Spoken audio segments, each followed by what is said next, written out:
Hello, welcome to my channel basic medical knowledge.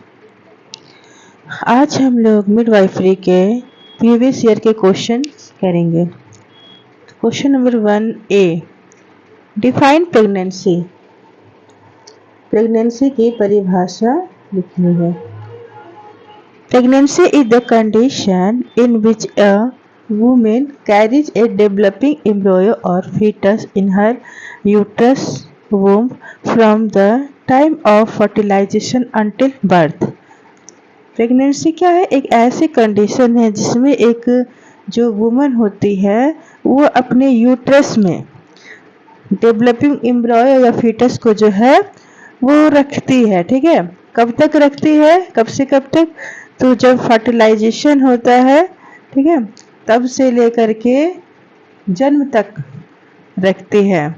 और इसका समय कितना होता है? तो it normally last about 9 month, approximately 40 weeks. या कितना होता है समय इसका? 9 मंथ, यानी कि 40 सप्ताह का ये होता है। And is divided into 3 trimester. और ये कितने ट्राइमेस्टर में बटा हुआ है? 3 ट्राइमेस्टर में। 1 ट्राइमेस्टर मीन्स 3 मंथ, तो 3 ट्राइमेस्टर मीन्स क्या हो गया? 9 मंथ हो गया। देखिए हिंदी में देखते हैं हम इसका परिभाषा।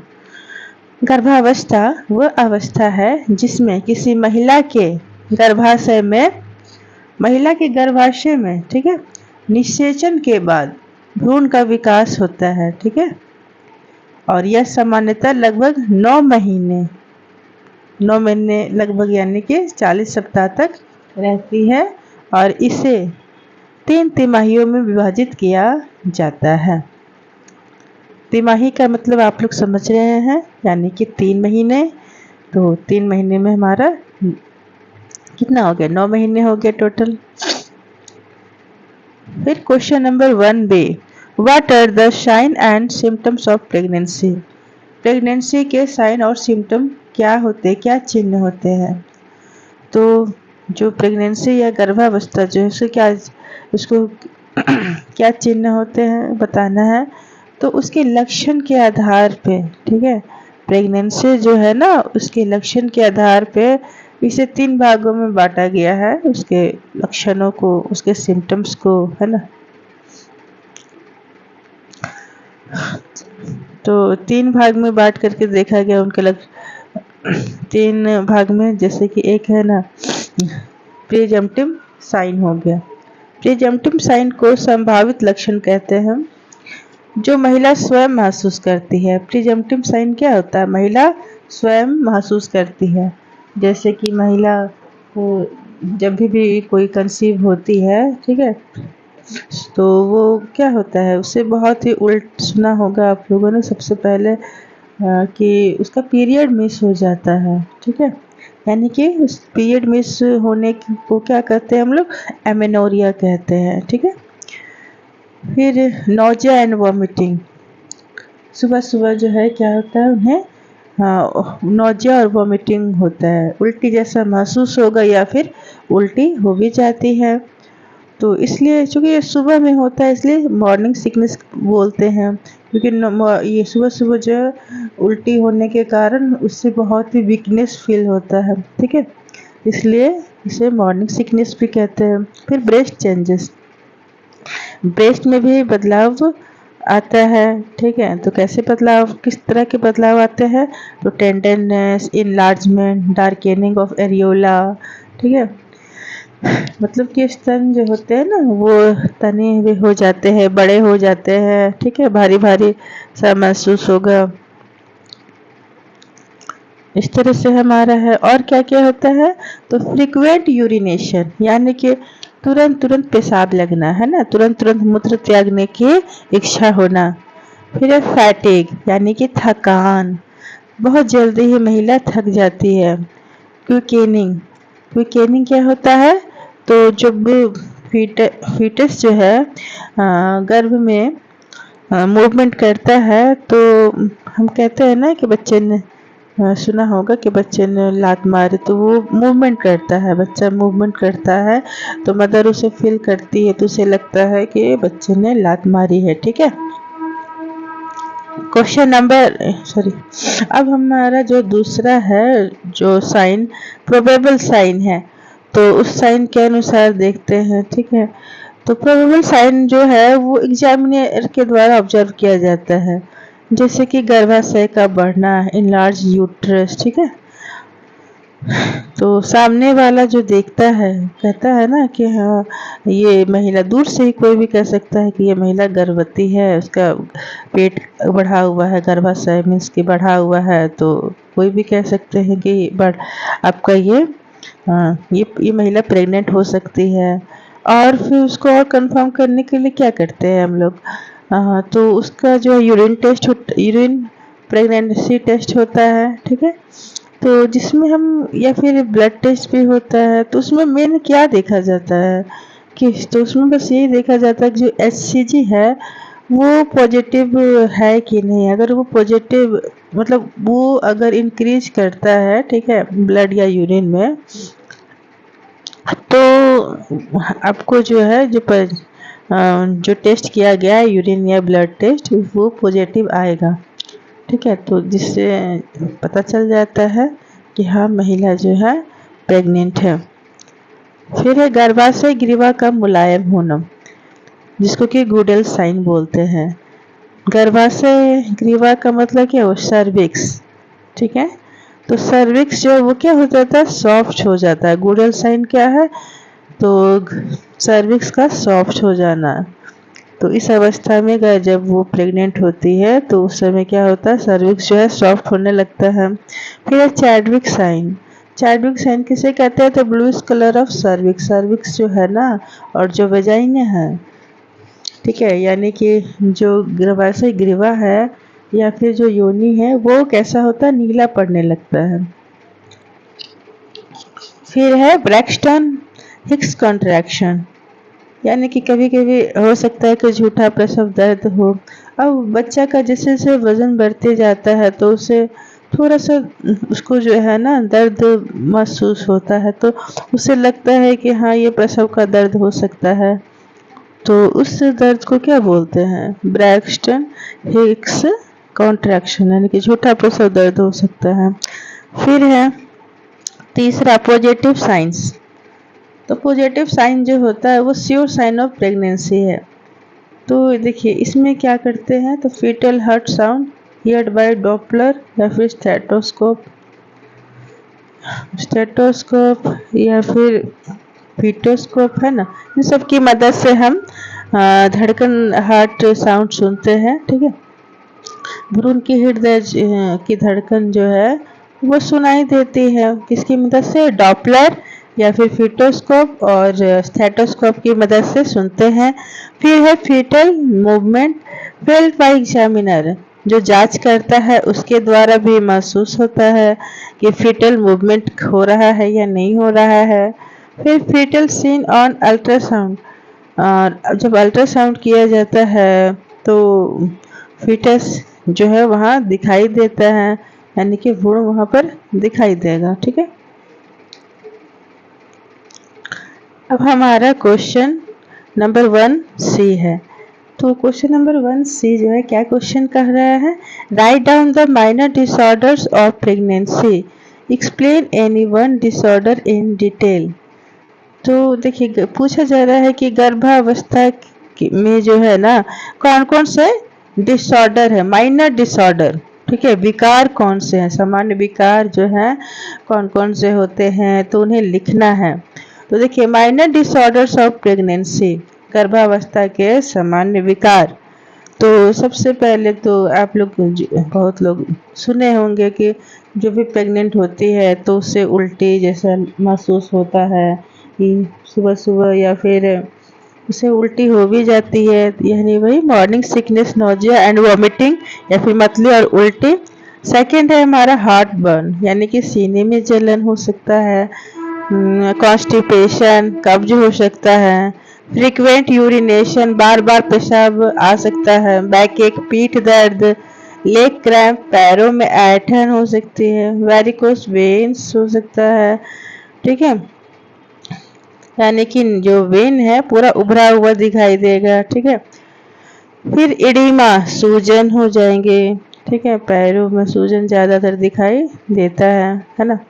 फिर फैटिग थकान महसूस होती है महिला को। ब्रेस्ट टेंडरनेस, स्तनों में जो है स्तन पूरे टाइट हो जाते हैं टेंडर, उसमें उसके बाद टाइट हो जाने के बाद क्या होता है वो दर्द महसूस होता है। फिर देखिए अब हम लोग कहा पूछा गया था कि किसी एक जो डिसऑर्डर है, ये सारे हमारे डिसऑर्डर्स थे, ठीक है, तो किसी एक डिसऑर्डर को जो है डिटेल में एक्सप्लेन करने के लिए कहा गया है, ठीक है। तो हमने मॉर्निंग सिकनेस जो कि एक हमारा ये जो हमारा माइनर डिसऑर्डर है, ठीक है, प्रेगनेंसी का, तो उसे हम लोग डिस्कस करते हैं।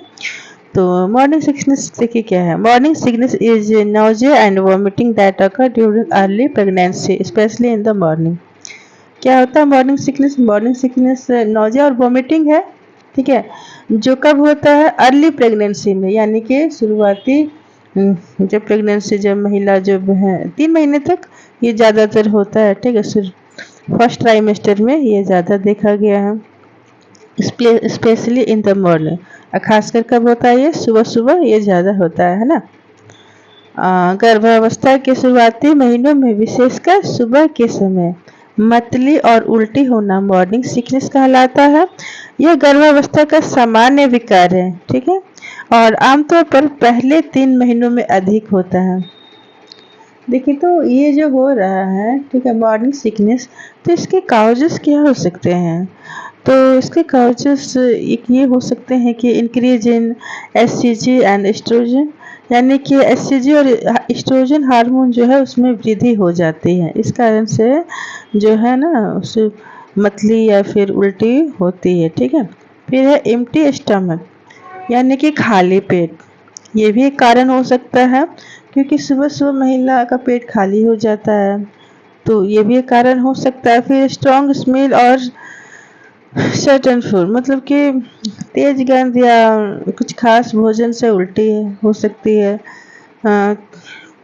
सामान्य दिनों में उसी फूड से हो सकता है कि वो उसकी स्मेल ज़्यादा ना लगे, तेज गंध ना लगे, लेकिन जब प्रेगनेंसी का टाइम होता है, ठीक है, अवस्था, जब उस दौरान क्या होता है कि कुछ अधिकतर महिलाओं में कोई खास फूड से जो है ना उसका बहुत उससे गंदा स्मेल उसे आता है, तेज गंध आता है, जिसे वो बर्दाश्त नहीं कर पाती और उसे उल्टी जैसा महसूस होने लगता है। तो देखिए लक्षण क्या हो सकते हैं? वही है मॉर्निंग सिकनेस के क्या लक्षण है, सिम्टम है। तो नौजिया है, सुबह के समय क्या होता है, मतली महसूस होना, उल्टी जैसा महसूस होना, और वॉमिटिंग, और महसूस होते होते उल्टी भी हो जाना। लॉस ऑफ एपेटाइट, और भूख में कमी हो जाती है, वीकनेस हो जाती है, और बार बार उल्टी हो रही है, ठीक है, और भूख में थोड़ी कमी हो, खाना नहीं खाएगी, भूख में कमी हो गई है तो कमजोरी तो होनी ही है, ठीक है। मैनेजमेंट, इसका मैनेजमेंट कैसे करेंगे या प्रिवेंशन कैसे करेंगे, चलिए हम लोग देखते हैं। तो eat small and frequent meals, क्या करना है कि जो गर्भवती महिला है उसे कहना है, मतलब उसे क्या करना है, तो सुबह उठते ही थोड़ा थोड़ा करके बार बार भोजन करना है, ठीक है, क्योंकि उसे दिन भर में क्या करना है, थोड़ा थोड़ा करके बहुत बार, कई बार उसे भोजन करना। पहले मान लीजिए वो 3 टाइम करती थे, तो अब वो 5 या 6 बार भोजन करेगी, ठीक है, लेकिन थोड़ा थोड़ा करके।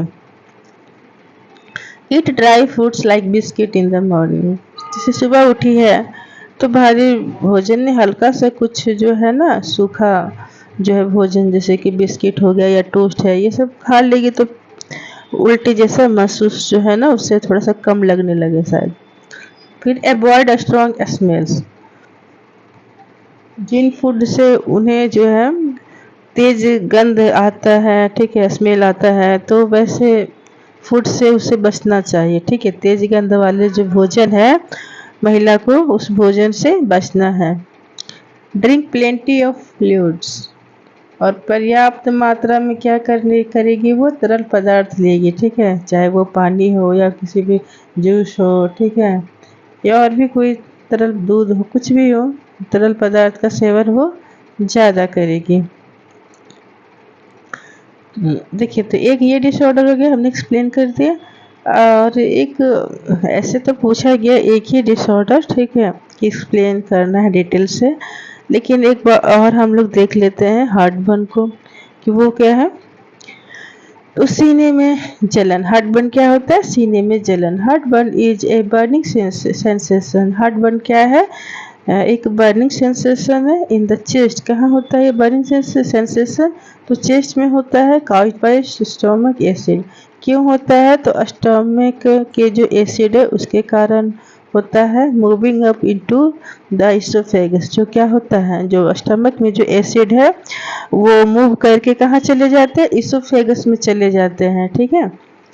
गर्भावस्था के दौरान जो पेट का जो अम्ल है ऊपर अन्य नली जो है ना, यानी इसोफेगस में आने से क्या होता है, सीने में जलन या खट्टे डकार आना ही क्या कहलाता है, हार्टबर्न कहलाता है, ठीक है।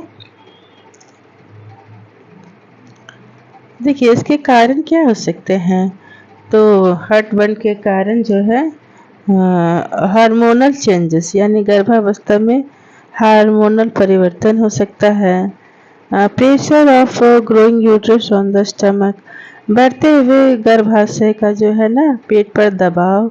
अब सबके जितने भी हमारे ऑर्गन है सब तो फिक्स है, लेकिन ये यूट्रस का साइज बढ़ता चला जाता है तो उसका क्या होता है, प्रेशर पड़ता है, दबाव पड़ता है। यूट्रस का दबाव पर उसका यूट्रस का साइज बढ़ने के कारण क्या होता है, पेट पर दबाव पड़ता है, जिससे कि पेट का जो है ना एसिड वो इसोफेगस यानी कि जो अन्य नली है ना वहाँ तक वो चला जाता है। फिर है स्पाइसी एंड ऑयली फूड्स, ठीक है। अधिक मसालेदार या तला हुआ भोजन भी जो है ना अगर महिला कर रही है तो उससे भी हो सकता है कि उसे हार्टबर्न हो जाए, ठीक है। ये सभी कारण है। अब हम लोग सिम्टम्स देखते हैं। तो सिम्टम्स क्या है, हार्टबर्न क्या था, सीने में जलन, बर्निंग सेंसेशन इन चेस्ट, फिर है सॉर बेल्चिंग यानी कि खट्टी ढकारे आना, डिस्कम्फर्ट आफ्टर मील, जब भी वो खाएगी तो उसके बाद क्या होगा, उसे डिस्कम्फर्ट यानी कि लगेगा कि गले में खाना रखा हुआ गले पर ही, वो अंदर नहीं गया है, गले में जलन महसूस होते रहेगा, ठीक है।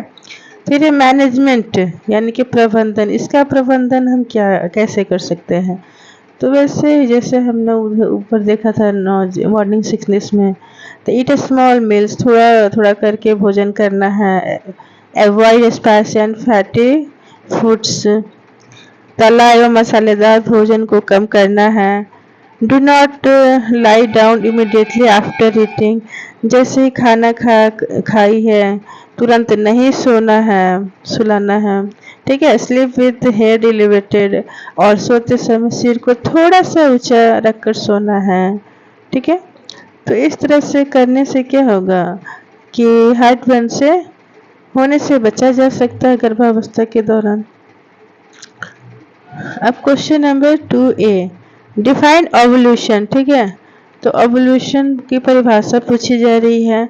तो ovulation is the process in which a mature egg is release from the ovary. Ovulation एक प्रोसेस है, क्या है, जिसमें कि एक मैच्योर एग यानी कि ओवम वो रिलीज होता है ओवरी से, ठीक है। और रिलीज होकर के वो कहाँ जाता है, इनटू द फैलोपियन ट्यूब, कहाँ गया वो, फैलोपियन ट्यूब गया।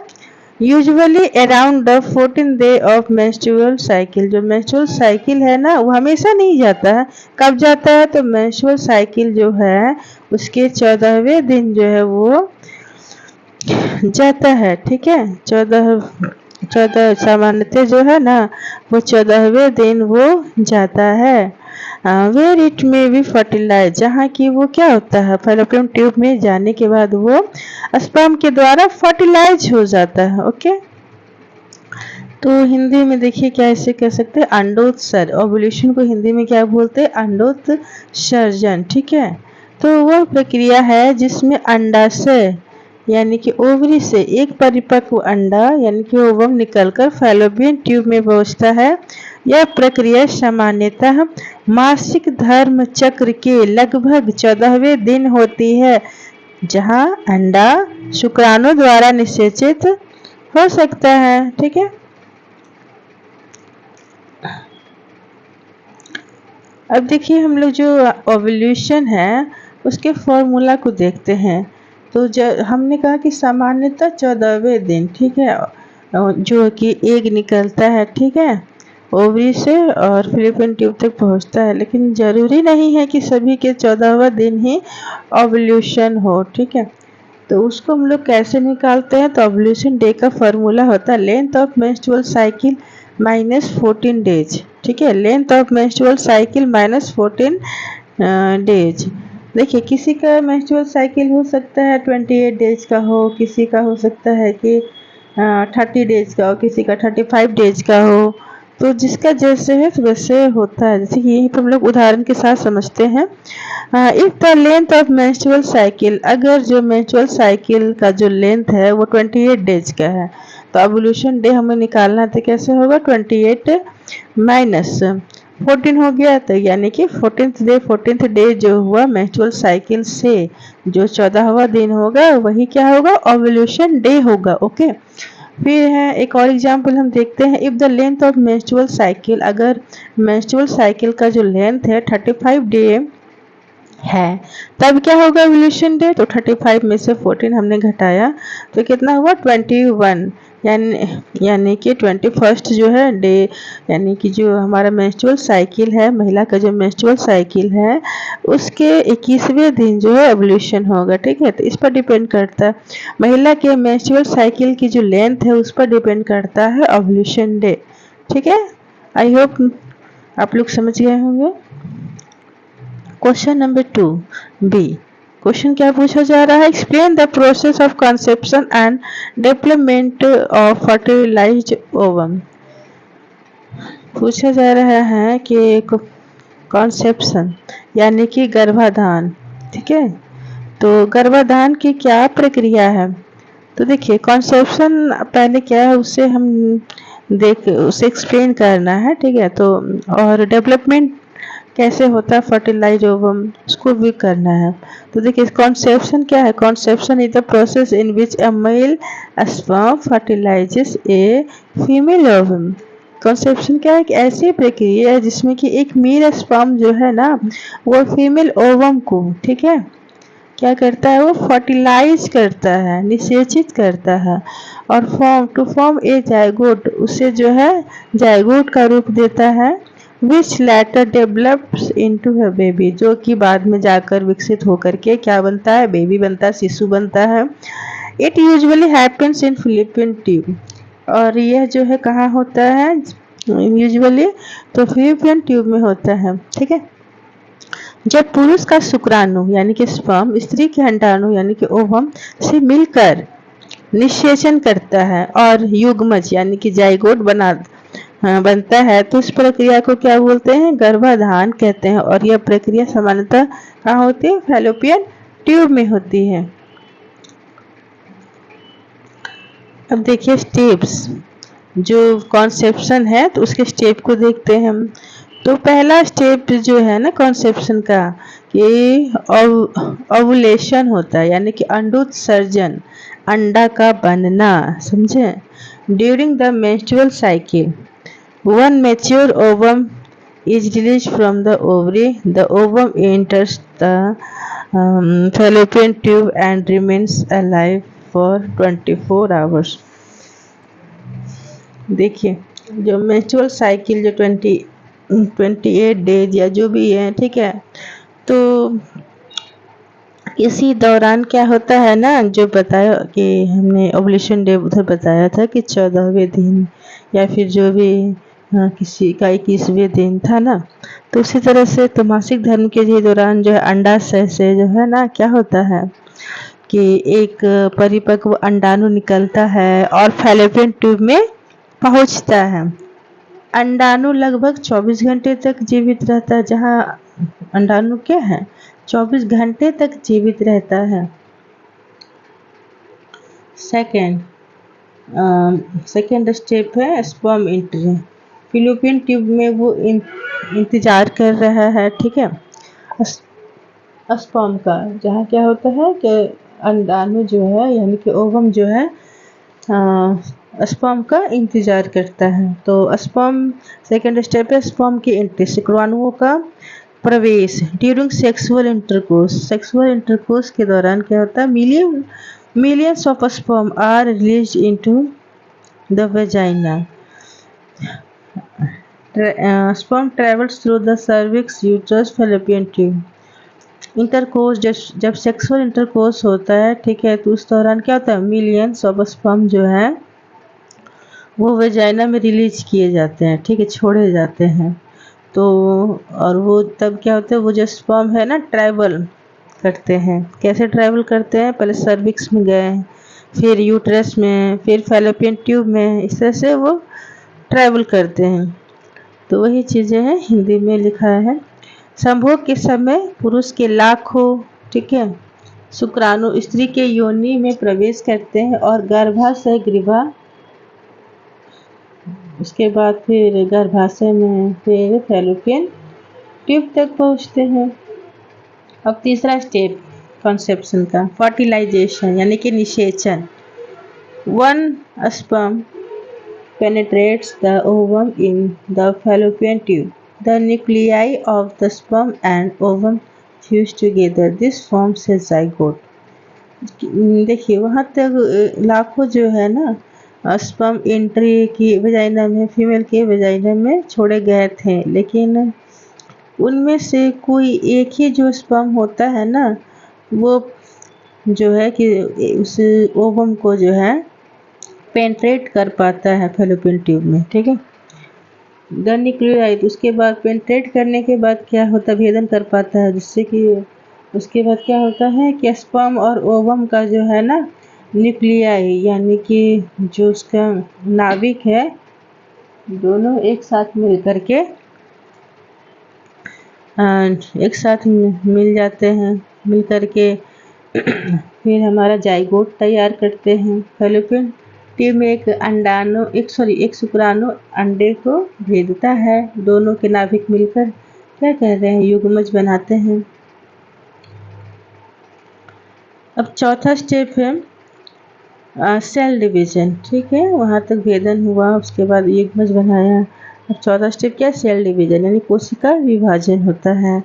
तो जब zygote begins to divide into many cells while moving towards the uterus.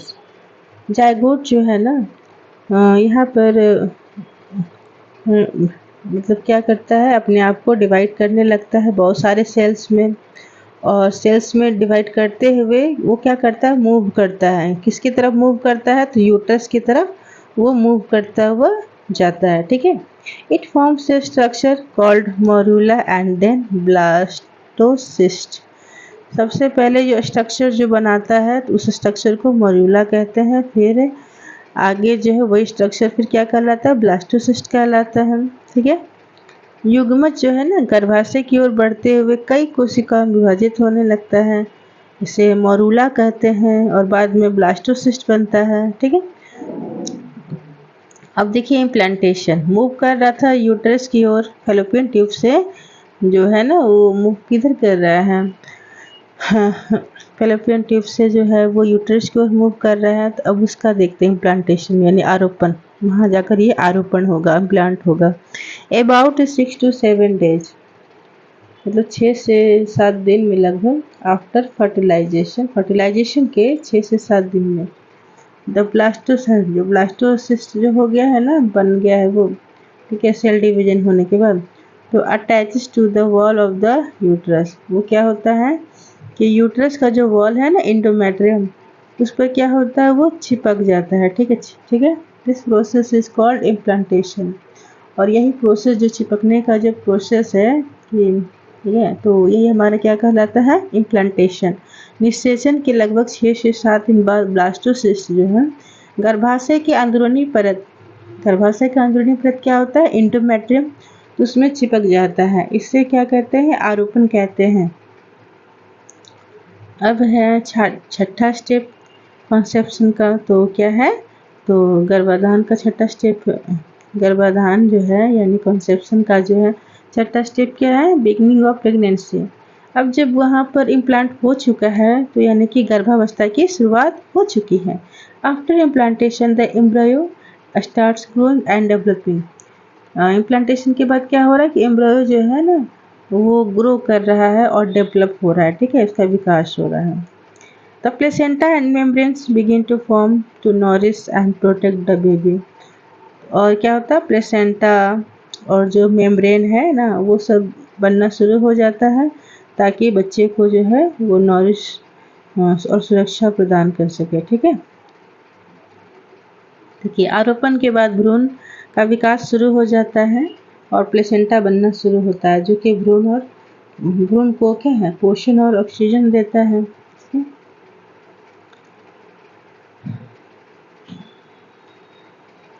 अब एक तो कॉन्सेप्शन पूछा गया था हमें, ठीक है, कि आखिर प्रेगनेंसी कैसे उसका कैसे मतलब उसका गर्भाधान कैसे होता है, उसका स्टेप पूछा गया था।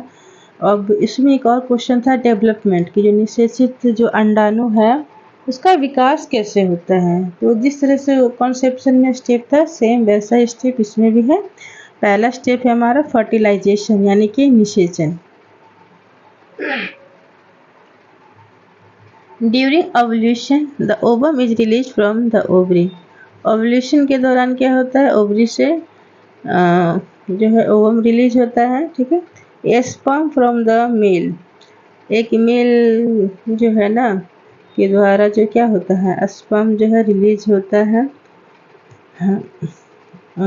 जो कि फीमेल की वजाइना में और फीमेल की वजाइना में जो है छोड़ा जाता है, ठीक है।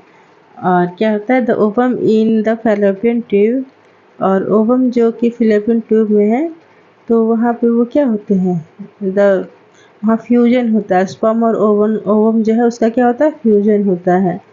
और फ्यूजन हो करके यानी कि जुड़ करके वो क्या बना रहे हैं, जाइगोट बना रहे हैं। तो ये जो जाइगोट बना रहे हैं तो इसी को क्या कहते हैं, फर्टिलाइज्ड ओवम बोलते हैं। अंडोत्सर्ग के समय अंडाशय से जो अंडाणु निकलता है, ठीक है, और पुरुष का शुक्राणु फैलोपियन ट्यूब में अंडाणु से मिल जाता है, ठीक है। दोनों के मिलन से जाइगोट बनता है, ठीक है। दोनों के जो मिलन से जो जाइगोट बनता है जिससे उसे ही क्या कह रहे हैं हम लोग, निषेचित अंडाणु यानी कि फर्टिलाइज्ड ओवम कह रहे हैं। फर्टिलाइज्ड ओवम जो है ना उसी का डेवलपमेंट का ये पहला स्टेप हुआ, ठीक है, फर्टिलाइजेशन। अब दूसरा है क्लीवेज। क्लीवेज को सेल डिवीजन या फिर कोशिका विभाजन भी कहते हैं। तो the zygote begins to divide into many cells. Zygote जो होता है वो मेनी सेल्स में फिर टूटने लगते हैं। तो इट चेंजेस फ्रॉम 2 सेल, पहले वो 1 से 2 सेल में टूटे, फिर 4 सेल में, फिर 8 सेल में, फिर 8 सेल के बाद जो है वो मॉड्यूला कहलाते हैं। तो this process occurs while the zygote moves, तो इस मूव्स टुवर्ड्स द यूट्रस। देखिए जाइगोट जो है से विभाजित होकर कई कोशिकाएं बनाता है। यह क्रम 2 कोशिका, फिर उससे 4 कोशिका, फिर 8 कोशिका, फिर मॉड्यूला वो बनता है, फिर ठीक है मॉड्यूला तक पहुंचता है।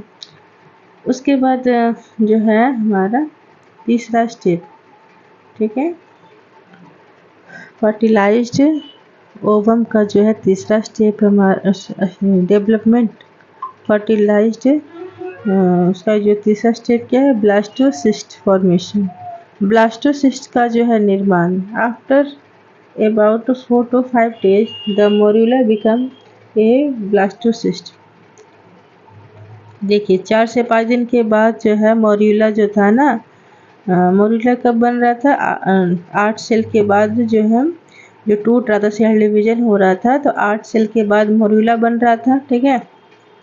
तो वही कह रहा है कि उसके बाद वो 4 से 5 दिन रहता है उस रूप में। उसके बाद क्या होता कि मोरुला जो है ब्लास्टोसिस्ट में बदल जाता है, ठीक है। ये हमारा तीसरा स्टेप हो गया। फिर चौथा स्टेप है हमारा इम्प्लांटेशन यानी कि आरोपण। फर्टिलाइज्ड ओवम का डेवलपमेंट का ये चौथा स्टेप है, implantation. Around 6 to 7 days after fertilisation, fertilisation के 6ठे से 7वें दिन के बाद, ठीक है, the blastocyst attach to the wall of the uterus यानी कि इंडोमेट्रियम। क्या होता है कि फर्टिलाइजेशन जब होता है उसके 6 से 7वां जो दिन है उस समय वो क्या 6ठा से 7वां दिन वो क्या करता है कि यूट्रस की दीवार में वो जाकर छिपा ब्लास्टोसिस्ट जो है ना यूट्रस की जो अंदरूनी दीवार है यानी कि इंडोमेट्रियम उसमें जाकर वो चिपक जाता है। निषेचन के 6 से 7 दिन बाद ब्लास्टोसिस्ट गर्भाशय के अंदरूनी परत है ना एंडोमेट्रियम उसमें क्या होता है वो चिपक जाता है। फिर देखिए 5वां इसका स्टेज क्या है तो एम्ब्रियोनिक स्टेज है भ्रूण अवस्था। तो from 3rd to 8th week तीसरे सप्ताह से लेके 8वें सप्ताह तक कहने का मतलब है 21 दिन से लेकर के 56 दिन तक ठीक है। The developing baby is called embryo. तो जो विकास जो कर रहा है भ्रूण मतलब बेबी ठीक है तो क्या कहलाता है एम्ब्रियो कहलाता है ठीक है। Major organ like brain heart and limbs start forming. जो भी मेजर ऑर्गन्स है चाहे वो ब्रेन हो हार्ट हो ठीक है लिम्स यानी कि हाथ पैर हो सब यहीं से जो है बनना स्टार्ट हो जाते हैं। तीसरे से 8वें सप्ताह तक विकसित होने वाले शिशु को क्या कहते हैं भ्रूण कहते हैं। इस समय क्या होता है हृदय मस्तिष्क और भी जो अंग हैं उनका निर्माण शुरू हो जाता है। फिर 6ठा जो है स्टेज क्या है डेवलपमेंट का तो गर्भस्थ शिशु अवस्था ठीक है। हाँ फ्रॉम द 9th वीक यानी कि अब 63वां दिन जो है 63वें दिन से जन्म तक ठीक है until birth it is called foetus. 9वें सप्ताह से लेके जन्म तक जो है वो क्या कहलाता फीटस कहलाता है। The foetus grow in size and all organ continue to mature. Foetus जो है बढ़ता है साइज में और उसके ऑर्गन्स भी जो है लगातार क्या होता है कि मैच्योर होते रहते हैं परिपक्व होते रहते हैं ना। 9वें सप्ताह से जन्म तक इस गर्भस्थ शिशु मतलब इसे क्या कहते हैं गर्भस्थ शिशु कहा जाता है ठीक है। इस अवस्था में शिशु का आकार बढ़ता है और सभी अंग विकसित होते हैं।